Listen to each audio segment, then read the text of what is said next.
Hi there, this is Todd, and I want to wish you a happy new year and welcome back. It's been a few weeks since we've done a video, and it's nice to be back with you and have this Update Friday video. I'm actually recording this in the morning. Typically, I do it in the early to mid-afternoon when I have a little bit better idea and handle on my weekly figures so that I can give you an update. But I wanted to do it earlier than later this time because I have a big e-learning project that's coming in hopefully soon, and I want to get that done and get that off to my editor so we can deliver that before the end of today. I'm going to flip things around just a bit. Normally we have a topic and then we do the VO Marketing Pro members update and then my update. But this time I'm going to flip it around because I want to make a point to you today. And we'll talk about that in just a few moments. But first, I want to do a couple of housekeeping items. Here's the first one. Recently, I did a podcast on when it's time to hire an assistant, and if you do hire an assistant, what that assistant would do for you. And of course, I've told you many times in these videos, the best business decision that I've made so far, and probably will ever make, is back in 2015 to hire a marketing assistant so that marketing would go on and on and on, even when I was busy, and would allow me to do other things, specifically be behind the microphone so that I could make the best amount of money and use my time in the wisest way. And so that still stands, but I just wanted to make sure I clarify. Again, email marketing isn't rocket science. It's something that's quite simple. Now, is it easy? No, it's not easy. You have to be organized. You have to persevere. You have to be patient because it takes time. You have to be systematic and organized. And so it is simple, but it's not easy.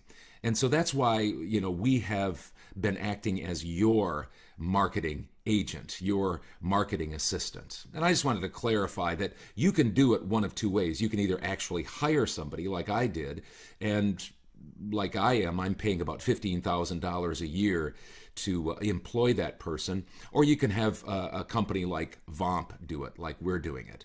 But nevertheless, it's a great thing to do to have an assistant. So if you want to check that out, just go to our website, actually our Facebook page, and you can check out that podcast. The second thing is I want to drag out the dead horse again and beat it for a while, just for a moment actually.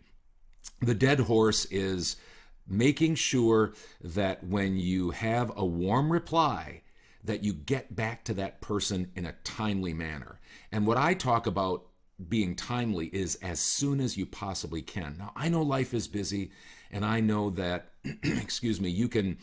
some of you actually even have full-time jobs, and so you can't necessarily drop everything and get right back with that warm reply. But if someone gets with you, especially about a job or an audition or wants your prices or something else, it's important for you to get back to them as soon as possible.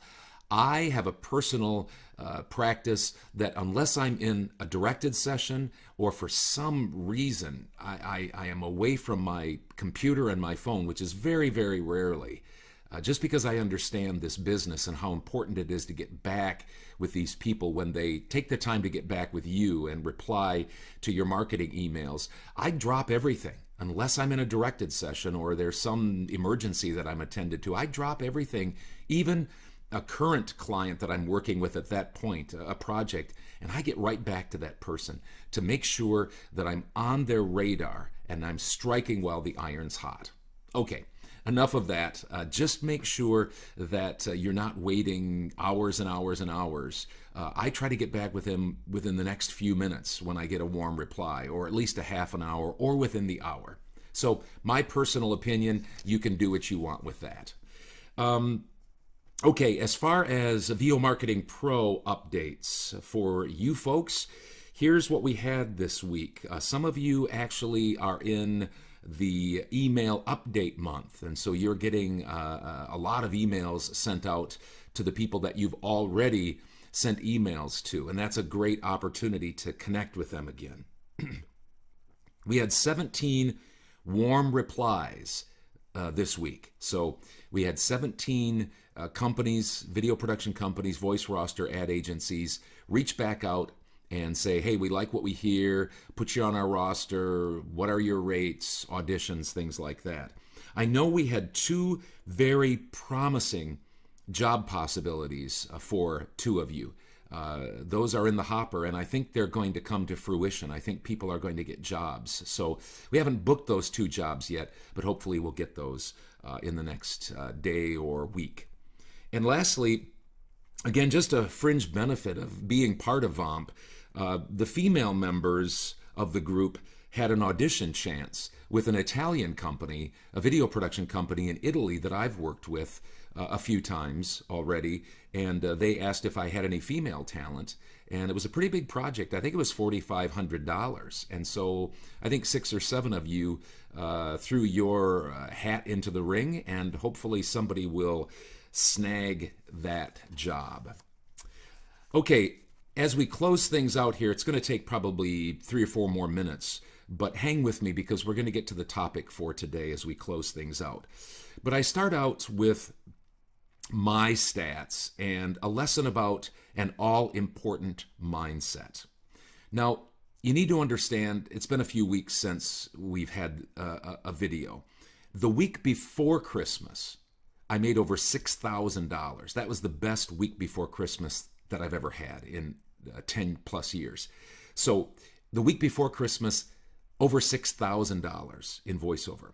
Then the week in between Christmas and New Year's, which was basically just a couple of 3 days, I actually made over $2,000, which was, again, I don't know if it was a record or not, but it was a pretty good week, over $2,000 when most people were off that week. But this first week in January 2021 has been very slow. It's been very slow. My direct email marketing clients, $2,245, and my online platforms, only $354, for a total just under $2,600, $2,599. So it was a very slow week. Now, I've been slow before in January, and last year I only made about $11,000 the whole month. But having a slow week like this can bug me. Can it bug you just a little bit? When you have a kind of a slow week, especially after you've had weeks and weeks and maybe even months of kind of record weeks, it kind of bugs you a little bit. So what do you do? What do you do? Well, my topic for the next couple of minutes is the critically important mindsets we have to be successful and stay successful in business. And in this case, the voiceover business. Now, as I closed out the books of 2020, I made over $328,000. It's just surreal. I can't believe it. Over $328,000 in 2020. And that's almost $100,000 than I made the year before. And so, to be quite honest with you, just between you and I was really looking forward to a slowdown around the end of 2020. The couple of weeks prior to Christmas and this week, actually, I've been kind of looking forward to kind of a little bit of a slowdown. But I'm into my 11th year, and as a small business owner, I knew what would happen if I had a slowdown to start off 2021. Stray thoughts would flow into my mind. Thoughts like, and you've probably had these before, I wonder if 2020 was kind of a fluke. Or am I going to make more money this year than last year? Probably not. I probably won't even be able to pay my bills. Those type of stray thoughts. And trust me, this happens every single time I have a slow week. Even if I've had a record week for several weeks in a row, it still haunts me, if you will. And you can probably relate to this. I handle these thoughts of doom and gloom with the following mindset. And maybe this will help you. Todd, remember what got you here. It wasn't desperation, but it was hunger. Remember what made you successful, and this will keep you successful. Don't be desperate. be hungry. Now, there's a huge difference between being desperate and being hungry. And I won't unpackage it all. Perhaps I'll do it a little bit more in depth in a podcast when I talk about some other mindsets that we need to have to be successful and stay successful. But desperation causes you to get emotional, to make rash decisions based on feelings and fads and any shiny new thing that you spot. You're desperate, and so you're saying, you just kind of grasp and grasp. And that's where you have to be careful.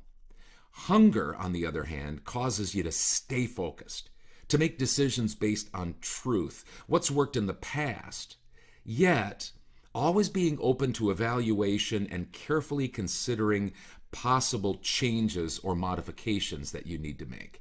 It's not that you don't need to necessarily change. Maybe the industry is changing. Maybe you did some things last year that you need to modify or add to or remove. Nevertheless, a hungry attitude causes you to slow down, not be frantic, not be a deer in the headlights. Rather, a hunger rather than desperation causes you to be focused, alert, and ready. There's a big difference, and it's a huge mindset difference, especially when you have slow weeks like I have, slow weeks like I have this week, is that you don't want to be desperate.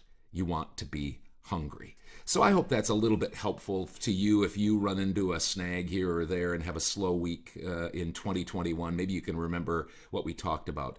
Don't be desperate. Just be hungry. Be passionate.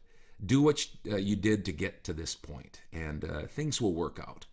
So anyway, that's an update for Friday. Let Joe and I know if you need anything, and we'll keep plugging away together on VO Marketing Pro. Have a great weekend, and we will talk to you very soon. Bye.